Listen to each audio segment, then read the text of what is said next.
네, 오늘 공부할 부분은 건강하게 그리고 병 없이 120세까지 어떻게 살 수 있을 것인가, 어떻게 건강하게 지낼 수 있을 것인가, 또 건강하게 일할 수 있을 것인가, 이런 부분을 가지고 연구하는 중에 제가 만났던 한 사람이 있는데 여기 내셔널 지오그래픽의 댄 뷰트너라는 사람입니다. 이 사람이 책을 썼는데 그 책의 이름이 세계 장수 마을 블루존이라고 이렇게 써서 그 블루라고 이게 푸른 그 세계 지도를 펴놓고 이 세계에서 이제 건강하게 장수하는 사람들이 사는 곳을 푸른 펜으로 이렇게 동그라미를 그런데 5개가 있어요. 그 5개 동그라미를 쳐놓고는 찾아 나섭니다. 그 연구원들을 대동하고 팀을 이루어서 다각도에서 이제 살펴보려고 나서서 이제 그 현장을 가서 직접 발로 밟아서 인터뷰하고 그걸 정리해서 책을 냈기 때문에 이게 뭐 탁상공론 이런 게 아닌 거예요. 실제적으로 얼마나 사람이 건강하게 일할 수 있는지 이런 것을 이제 찾아나서 놀랍게도 그 현대 의학이나 현대 약학이나 현대 또 식품 영양학이나 패스트푸드나 자본주의 식품이나 이런 게 상륙을 안 한 곳입니다. 근데 그런 곳이라야 건강하게 장수할 수 있더라. 그런 이야기인데 압축하면은 이 댄 뷰트너 박사는 아주 그 책을 보면은 성실하게 쓰고 있고 또 책을 재밌게 썼어요. 뭐 그 딱딱하게 막 학술적으로 학문적으로 이런 게 아니고 인터뷰한 그런 뭐 시골 할머니 할아버지랑 인터뷰한 내용이니까 자연히 그 내용은 쉽습니다. 쉽고 재미가 있어요. 그래서 그 이야기를 좀 저도 또 책을 다시 한번 정리해 가지고 소개하는 거니까요. 여러분도 마음의 여유가 생기면은 이 블루오존한 책을 꼭 사서 보시기 바랍니다. 제가 웬만한 책은 뭐 그 2번 잘 안 보는데 이런 좋은 책들 여러분에게 소개할 정도 되면 제가 2번도 보고 3번도 보고 또 곁에 두고 자주 참고도 하고 그런 책을 소개합니다. 이런 책이 또 항상 책을 하도 안 읽기 때문에 책이 계속 안 나와요.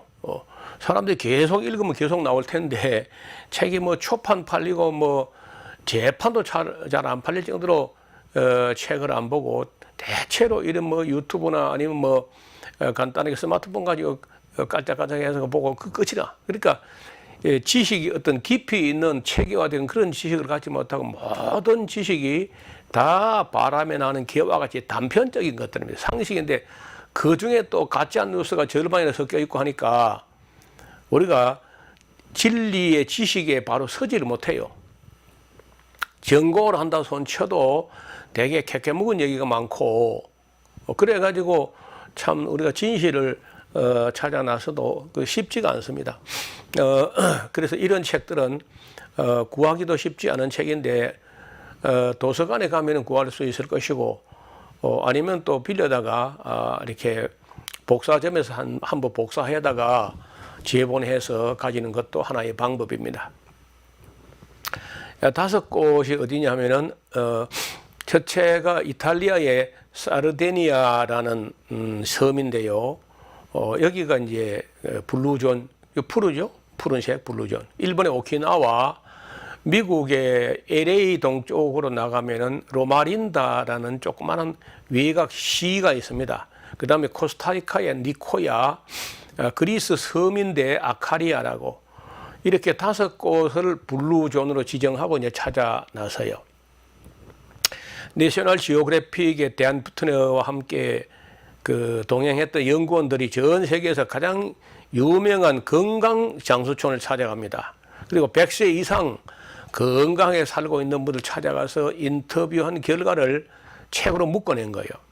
지금까지 현대 과학이나 의학, 식품, 영양학으로서는 결코 이룰 수 없는 그 무병장수촌의 건강의 비결은 여러 가지 면에서 시사하는 바가 크다 할 것입니다. 그래서 우리가 현대 의학이나 약학의 뭐 공로도 없다고 할 수는 없으나 그러나 그런 것이 오히려 가지 않은 곳에 어떤 삶의 방식에 라이프 스타일에 따라서 정말 병 안 걸리고 병원을 평생 한 번도 안 가본 사람이 많고 병원이 있지도 않아요. 아예 약국도 없고 그렇게 사는 사람들의 삶을 엿볼 때 참 우리가 많은 걸 생각하게 됩니다.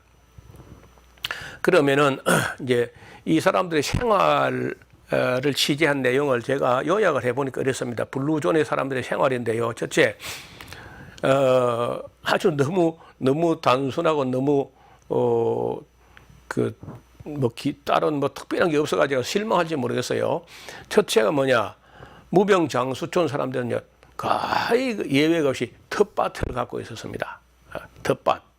자기가 손수 가꾸어 먹을 수 있는 그 텃밭을 갖고 심어서 거기서 먹는 거죠. 그러니까 사다 먹는 게 아닌 거예요.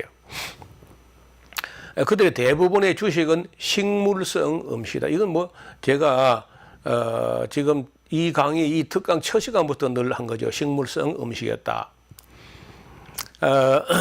95%. 그러니까 동물성 음식은 5%, 10%가 채 안 돼요. 5% 정도밖에 없어요.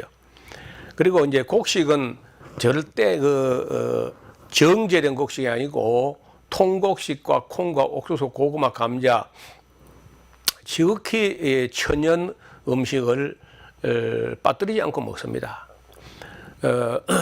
네 번째는요, 경쟁 심리가 없어요. 경쟁 심리가 없으니까 그 경쟁으로 말미암는 스트레스 이런 것들이 현저하게 낮았다는 거예요. 그 다음에 매우 가족적이야. 가족 중심으로 가족을 소중히 여기는 그런 문화를 갖고 있어요. 그리고 대개 어떤 종교를 가지고 있는데 꼭 기독교가 아니라도 나름대로 어떤 종교를 가지고 있는 편입니다. 패스트푸드가 전혀 아직 들어오지 않았어요. 그리고 놀라운 것은 선크림이나 이런 게 없어요. 햇빛을 전혀 두려워하지 않고 그냥 뭐 일할 때 햇빛에서 그 맑은 날 일할 때는 그냥 햇빛을 그대로 쪼이면서 일을 합니다. 물론 뭐 그러니까 피부가 뭐 배고까지 희고 이렇지는 않다는 겁니다. 그리고 놀라운 것은 우울증 앓고 있는 사람이 없어요. 나이가 들었거나 젊었거나 간에 우울증이 없습니다. 또 그게 이제 햇빛을 보고 일하는 사람들이 경쟁 심리가 없고 경쟁 심리에서 낙오되고 하니까 이제 우울증이 걸리고 이런 거거든요. 그다음에 누구를 원망하는 삶을 살지 않는다는 거예요. 차라리 감사를 하지 누구를 원망하거나 이런 삶이 아니라는 거죠. 그다음에 이웃에 사는 사람들과 교제가 끊이지 않아요. 이웃 사람들하고. 그래서 뭐 해가 질 때까지 어두울 때까지 일하는 게 아니고 이웃 사람들하고 놀고 즐기고 떠들기 위해서 해가지고 오후 4시, 5시 되면 일 마치고 들어와요. 그러면서 그 이웃하고 어울려서 놀고 이야기하고 이렇게 해요. 아직까지 이제 뭐 그 공장식 그 음식들, 자본주의 음식 이런 게 상륙하지 않았다는 거예요. 그리고 전부 다 외식을 하는 게 아니고 평생에 손수 요리한 자기 집 음식을 먹습니다. 그러니까 이상한 건 안 먹는 겁니다. 늘 먹는 걸 먹으니까 그 몸에서 그 엉뚱한 효소도 준비가 안 된 상태에서 이상한 음식이 들어오면 감당이 안 되는데 늘 먹는 걸 먹기 때문에 그 사람들 몸에는 익숙한 음식이기 때문에 그 몸에 있는 그 음식을 소화해야 되는 효소에게도 익숙한 음식이 그들이 주식이기 때문에 아무 문제가 없이 그러니까 탈이 날 이유가 거의 없는 겁니다. 그 다음에 어른들을 매우 공경하고 장수하니까 그리 어른들 공경할 수밖에 없죠. 그 다음에 효소, 비타민, 미네랄이 풍족한 음식을 먹습니다. 더 놀라운 것은 수천 년간 음식 문화에 변화가 없었어요. 그러니까 조상 대대로 먹어오던 음식을 지금도 먹고 있습니다. 그리고 대체로 음식을 먹는 걸 볼 때 과식을 하지 않고 80% 정도에서 만족해요.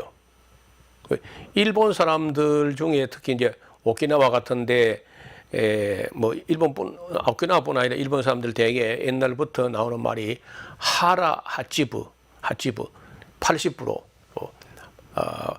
80%만 먹어라 그런 말이 있는데 절대로 과식하지 않는다는 거예요. 그다음에 대개 육체적으로 노동을 하되 부지런히 일하는 그런 삶을 살고 있습니다. 또 휴식과 안식을 누릴 줄 아는 사람, 그러니까 일 중독돼 가지고 막 일의 노예가 되고 일에 찌들리고 이래 하는 게 아니고 일을 즐기고 그리고 휴식을 쉴 만큼 쉬고 자유하고 안식도 누리고 이런 사람이에요.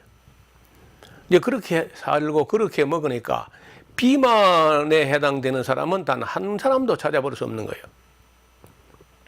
놀라운 것은 이분들이 자동차를 사용하는 사람들이 많지 않고 거의 자기가 일하는 농장까지 제법 되는 거리가 되어도 뭐 비탈길이며 섬이며 산이며 이런 곳으로 걸어 다닙니다. 이것도 특징 중에 하나예요. 그리고 견과류하고 과일들을 끝없이 즐기는 사람들이에요. 그 다음에 동물성 식물은 많이 섭취하는 사람이라 해야 10% 채 안 되게 이렇게 먹습니다. 또 그리고 일에 쫓기거나 시간에 쫓겨가지고 허둥대는 사람이 없는 거예요. 여유만만하게 모든 그 시간에 인간이 시간을 지배하고 즐기고 또 때론 놀고 여유를 가지고 이렇게 살아요. 그들이 먹는 음식에 발효 음식이 거의 없는데 딱 두 가지가 있어. 발효 음식이 하나가 와인이고 하나는 치즈야. 그 두 가지 외에는 발효 음식을 찾을 수 없어요. 그래서 대개 가공하지 않은 천연 음식을 제때제때에 조리해서 먹는 그런 라이프 스타일이고 약이나 현대 의학하고는 거리가 너무 멀리 있는 그래서 놀라운 것은 그야말로 뭐 원시인보다 조금 나을까 말까 하는 그런 자연주의 그 환경에서 살고 있는데 100세 넘은 사람들이 많고 지금도 100세 넘은데도 농장에 가서 일하고 들어오고 그리고 이웃과 더불어 즐기고 이렇게 한다는 거예요. 자, 이 책을 제가 읽으면서 요즘에 우리가 MBN인가 하는 데서 나오는 자연인, 나는 자연인이다 뭐 그런 거 있잖아요. 그 이야기 들어보면은 무슨 인생의 부도가 나는데 제가 보니까 세 가지 부도 나더라 보니까 돈의 부도 나거나 아니면 건강의 부도가 나거나 아니면 부부 생활에 무슨 부도가 나거나 이렇게 이제 잘못돼 가지고 최종적으로 가서 안긴 곳이 자연의 품에 가서 안겨서 사는데 무슨 부도가 났든지 간에 대부분 산으로 간 사람들은 그래 회복이 됐더라고 보니까 병원으로 간 사람들은 대개 죽었고 산으로 간 사람은 살았다 그런 말이 있었어요.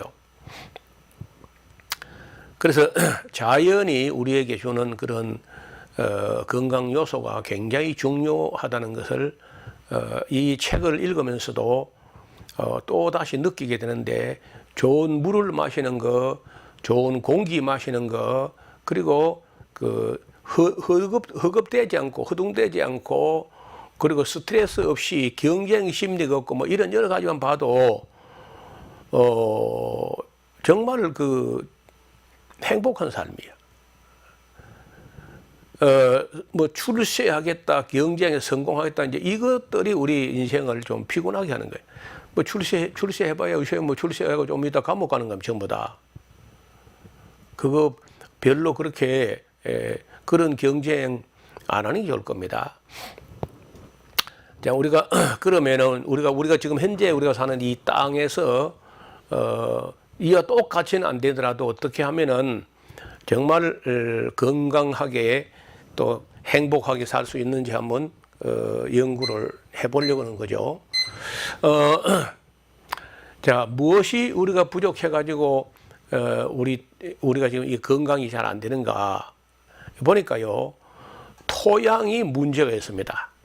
지난번에 제가 그 노아 홍수 이야기할 때 잠깐 언급을 했는데, 태평양에 그 스텔라 X라는 별이 폭발해서 파편들이 떨어지면서 쓰나미가 해양 생물을 다 밀고 가서 중동에서 유럽 땅에다가 그 침전시키고 돌아올 때는 맹물로 돌아오는 바람에 동양에 있는 그 한국, 일본, 중국 이런 데는 토양 칼슘이 서양에 20분의 1도 안 된다, 그런 말씀 드렸죠.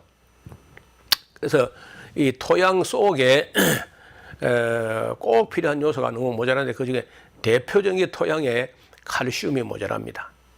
우리 일본은 더하고 우리나라도 칼슘이 모자라요. 토양 칼슘이. 중국도 토양 칼슘이 모자라. 그래서 대개 이제 콧대가 잘 안 생기고 키도 잘 안 크고 얼굴이 꼭 감자 같고 뭐 이래 된 이유가 종자가 나쁜 게 아닙니다. 종자는 다 아담 종자요, 노아 종자요, 같은 종자인데 토양 흙에서 칼슘이 모자라니까 식물에 칼슘이 모자라고, 식물에 칼슘이 없으니까 인체도 칼슘이 모자라요. 그래서 토양에 모자라면 식물에 모자라고, 식물에 모자라면 인체에 모자라는 겁니다. 부족해요. 그래서 칼슘, 유황 등의 대용량 미네랄이 우리나라 토양에서는 현저하게 모자랍니다. 또 돈을 먼저 생각하는 자본주의 농업이 문제인데, 사람의 건강을 생각하는 농업으로 가장 먼저 토양 검사를 해가지고 부족한 미네랄을 보충해야 돼요.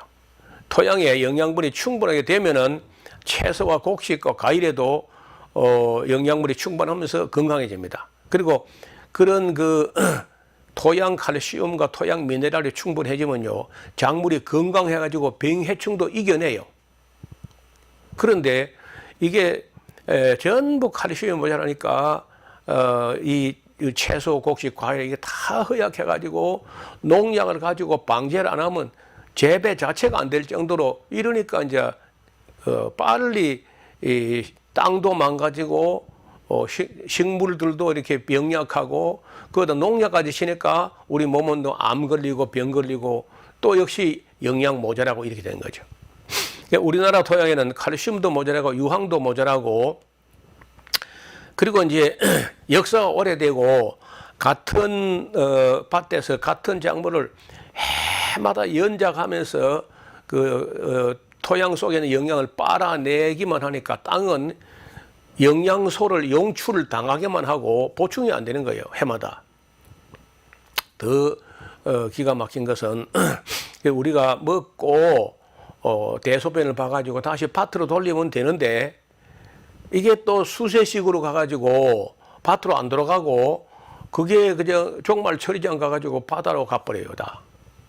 그러니까 우리 땅은 계속 뺏기기만 하고 영양 보충이 안 되는 거예요. 땅이 영양 보충이 안 되니까 식물에도 영양이 결핍되고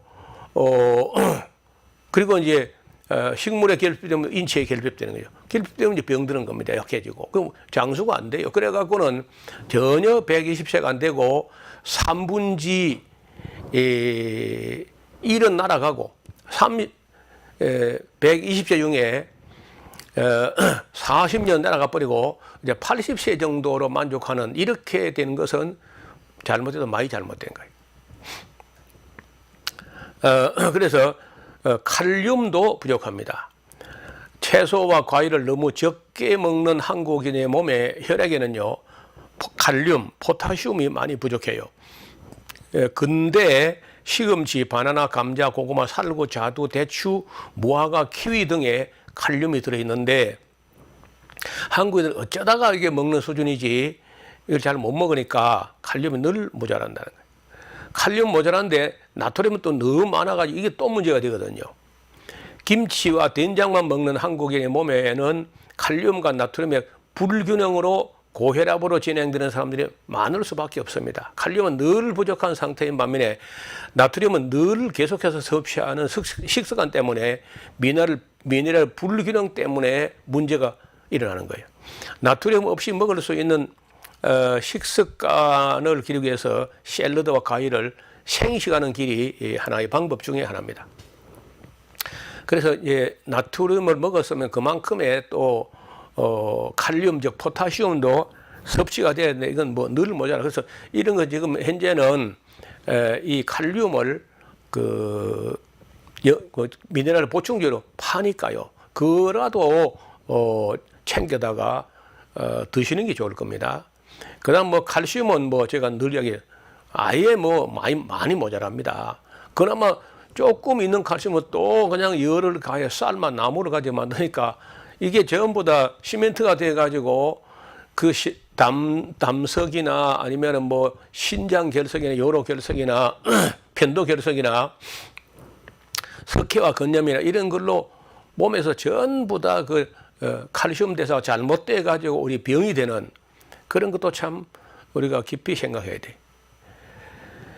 사람이 보통 35살 정도까지 혹 40살까지는요 칼슘을 가지고 골격 뼈를 만들어 가다가 40살쯤 되면은 뼈는 다 컸으니까 뼈는 이제 칼슘 저장소가 됩니다. 그래서 그 뼈의 공간에는요 칼슘을 저장해 놨다가 모자랄 때 우리 몸의 항상성을 유지하기 위해서 우리 혈액의 산도를 맞추기 위해서 넣었다가 뺐다가 그렇게 합니다. 그런데 이제 그 칼슘을 그 뼈 속에 저장되어 있던 칼슘을 또 빌려주고 또 재놓고 하는 이것을 이제 관장하는 기관이 갑상선에서 부갑상선에서 이걸 지휘해요. 그래서 이 부갑상선이 잘못되면은 그 칼슘 대사가 또 이제 문제 일으켜 가지고 또 병이 될 수 있습니다. 갑상선이 저하되면은 칼슘 대사에 문제가 발생합니다. 칼슘과 마그네슘은 또 함께 균형을 이루어야 되고 칼륨과 나트륨은 또 역시 균형을 하여튼 이 미네랄은 잘 균형을 이루어야 몸의 항상성이 유지되면서 병이 안 걸리고 그리고 건강하게 장수할 수 있다는 거예요. 그 다음에 유황이 또 부족합니다. 식이유황이 중요하다는 것을 인식하게 된 것은 얼마 안 돼요. 우리가 식품 속에 섭취하는 유황 성분은 그 화학약품 누런 유황가루 그게 아닙니다. 말이 유황이지 실제 이 식이유황은요 색깔이 없습니다. 거의 뭐 투명하다시피 하는데 음식에는 어디냐면요 양파에 있습니다. 양파, 마늘, 파, 브로콜리, 양배추, 무 등에 있고 죽순에 유황이 있습니다. 죽순에. 그래서 그 죽염을 갖다가 먹으면 유황 성분이 보충됨으로 해가지고 그 인산 김일훈 선생이 유황, 오리, 죽염 이런 것은 우리 몸에 정제염을 만들어 가지고 소금 속에 있던 유황을 싹 다 태워버리기 때문에 유황이 모자라 가지고 병이 걸린다. 여기 착안해 가지고 유황 오리도 만들고 유황 소금이 바로 죽염이 유황 소금이야. 그래서 그 죽염을 이렇게 입에 녹여 보면요 계란 냄새 같은 게 납니다. 그게 유황 냄새입니다. 대나무 쏙통 안에 유황 성분이 있어요. 거기다 소금을 내려 눌려 가지고 9번이나 구우면요 구울 때마다 그 대나무 속에 있던 유황 성분이 소금으로 옮겨 붙어 가지고 그 굽기 전에는 그 계란 냄새 안 나던 소금이 그 대나무에서 이렇게 태워 구우면요 여러 번 구울수록 유황 냄새가 진하게 나요. 그걸 먹어서 우리 몸에 유황을 보충함으로써 건강케 한다는 건데 자, 우리 토양에 유황이 모자라기 때문에 작물이 또 병약해요. 그래서 최근에는 유황을 법제화해서 유황을 식물이 빨아먹기 좋게 만들어 가지고 그 하나의 살균제처럼 이 작물에 뿌리기도 하고 토양에 뿌려서 토양에다가 이 유황을 공급해서 유황이 모자라지 않은 그런 농작물을 만들려고 노력하는 그런 사람도 있습니다. 최근에는 각종 식물의 유황 비료를 살포하면서 변화를 경험하는 분들도 있고 농민들의 수확이 50% 증가했다는 보고도 있습니다. 그리고 병충해가 발생하는 것도 대개 뭔가 부족해가지고 병약해가지고 병이 걸리는 거예요. 그래서 땅을 이렇게 치료함으로써 작물이 건강해지고 작물이 건강해짐으로써 병도 안 걸려 농약 안 쳐도 되고 그리고 인체도 건강해진다. 이게 이제 자연요법이고 이게 유기농법이라는 거죠. 식물과 사람이 병약한 이유가 전부 다 흙에 미량 요소가 모자라거나 균형이 안 맞거나 이런 것 때문에 모든 식물들이 다 병약해요. 그래서 농약을 범벅을 해가지고 그 생명을 지키지 않으면은 식물 자체가 부지를 하지 못한 농사 자체가 아예 안 돼요. 반면에 큰 산에 무성하게 우거진 그 숲을 보시면요, 거기 농약 안 쳐도 아무 병도 안 걸리죠. 살충제도 안 뿌리고 살균제도 안 뿌리고 하지만은 모든 작물은 건강합니다. 왜냐하면 거기는 해마다 흙이 갖고 있는 영양소를 용출을 당하지 않고 그 뿌리가 그대로 보존했다가 잎으로 피어났다가 낙엽이 다시 또 뿌리로 돌아가서 순환되고 또 빨아먹었다가 또 올라가다 낙엽을 또 떨어져 순환하니까 그 흙이 영양소를 그대로 가지고 있고 그러니까 산에 있는 그 많은 숲이 건강하다는 거예요. 농사 짓는 데는 계속 뽑아내고 그 대소변을 흙을 안 돌리고 수세식 해가지고 그 강물로 가버리고 이제 이러니까 이게 문제가 되는 거예요. 그래서 우리가 이런 원리를 알면은 농사를 지을 때도 미량 요소들을 하여튼 뭐 골고루 우리 흙에 공급해가면서 작물 자체를 건강하게 키워서 농약 덜 치거나 안 치거나 이렇게 농사를 지어야 농작물도 건강하고 땅도 건강하고 토양 미생물도 건강하고 사람도 건강하고 이렇게 되는 거예요. 그래서 그 농사도 자본주의 농사, 돈을 위한 농사 이렇게 하면 막 그냥 질소 인상가리 이 막 세 가지만 가지고 막 겉으로는 미끈하게 때깔 좋게 일을 하지만 실제로는 속은 텅 빈 걸 내놓습니다. 또 우리 이 사람도 미량 요소고 뭐 비타민이고 효소가 다 필요 없고 탄수화물, 지방, 단백질 이 세 가지만 가지고 사람이 살라고 한다든지 이 식물을 갖다가 NPK라 가지고 질소 인상가리 세 가지만 가지고 양액을 가지고 막 때깔만 좋게 이렇게 가지고 막 농약 가지고 생산하겠다 이렇게 하면은 그 식물도 망하고 사람도 망하고 건강할 수가 없어요. 그래서 조금 어렵지만은 어떻게 해서 땅을 살려내 가지고 땅이 건강하게 된 땅에서 건강한 작물을 재배해서 그걸 섭취함으로써 우리 몸이 건강하게 된다 하는 것은 아무도 부인할 수 없는 원리입니다. 이게 뭐 유기농법의 기본이죠, 기본. 그래서 토양을 살려내는 것이 저와 여러분 그리고 또 농사 짓는 모든 분들이 명심해야 될 사실입니다. 오늘은 여기까지만 말씀을 드리고 다음에 한 번 더 만나서 정리를 해 드리도록 하겠습니다. 감사합니다.